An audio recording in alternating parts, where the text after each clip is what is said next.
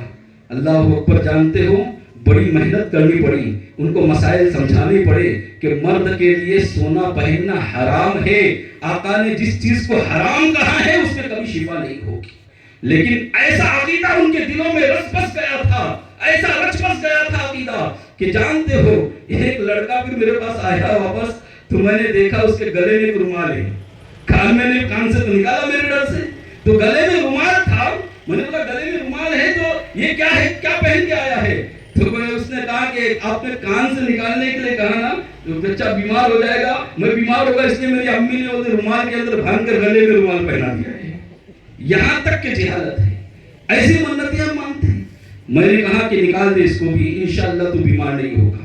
اور اللہ کی ذات سے امید ہے، مجھے بھی بھروسہ تھا، کیونکہ میرے آقا علیہ الصلوۃ والسلام نے فرمایا ہے حرام چیزوں میں اللہ نے شفا نہیں رکھی ہے. تو میں نے اس حدیث رسول کے تحت اس سے سختی کے ساتھ اتروایا اور کہا کہ سنو تم اتارو انشاءاللہ، 3 مہینے تک تو تم بیمار نہیں ہوگے. اور اللہ کا ایسا فضل ہوا کہ 3 مہینے تک وہ بیمار نہیں ہوا. بہت سارے لوگوں نے اس رسم سے توبہ کی اور ان لوگوں نے ان چیز کو چھوڑ دیا. تو عرض کرنا مقصود یہ ہے کہ جو ولیوں کے مزارات پر جا کر خرافات کرتے ہیں، اس کا نام منت نہیں ہے. جو عورتیں بھیجتے ہیں، عورتیں بے پردہ گھومتی ہیں، اس کا نام منت نہیں ہے. منت ولیوں کے نام سے کی جائے گی تو ایصال ثواب کی جائے گی، اور حقیقی منت جو ہوگی وہ صرف اللہ کے نام سے ہوگی. اللہ کے نام سے منت مانگی جائے گی. اچھا اس کا بھی ایک مسئلہ یاد رہے کہ اگر کسی نے کسی ولی کے نام کی منت مانگی، جیسے کسی نے کہا کہ میرا کام ہو جائے گا تو میں غوث اعظم کی نیاز بناؤں گا، غریب نواز کی نیاز بناؤں گا، دولے شاہ سرکار کی نیاز بناؤں گا، تو ایسی نیاز کو سب کھا سکتے ہیں. غریب بھی کھا سکتے ہیں، امیر بھی کھا سکتے ہیں، سب کھا سکتے ہیں. لیکن یاد رکھنا، اگر کسی نے یہ منت مانگی کہ اللہ کی راہ میں ایک جانور ذبح کروں گا، تو اب اس کا گوشت غریب ہی کھائے گے، امیر نہیں کھائے گے. سمجھ میں آئے گا مسئلہ کلیئر ہو گیا نا؟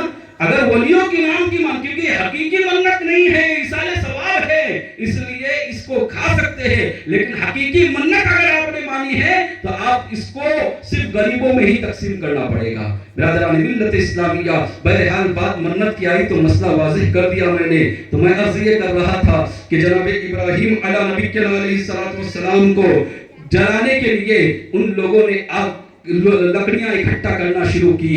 1 مہینے تک مسلسل لکڑیوں کا انتظام کیا گیا اور پھر اس میں آگ جلائی گئی. جناب ابراہیم علیہ السلام کو قید کر دیا گیا تھا، آپ کے ہاتھوں کو باندھ دیا گیا تھا. میں عرض کرنا چاہتا ہوں، اگر مدد آنی ہوتی، ابتدا میں مدد آنی ہوتی، تو ہوتا یوں کہ جناب ابراہیم علیہ السلام کو جو لوگ قید کر رہے تھے، جو لوگ باندھ رہے تھے، ان پر کوئی آفت آ جاتی اور سب کے سب مر جاتے، تباہ و ہلاک ہو جاتے. لیکن ایسا نہیں ہوا.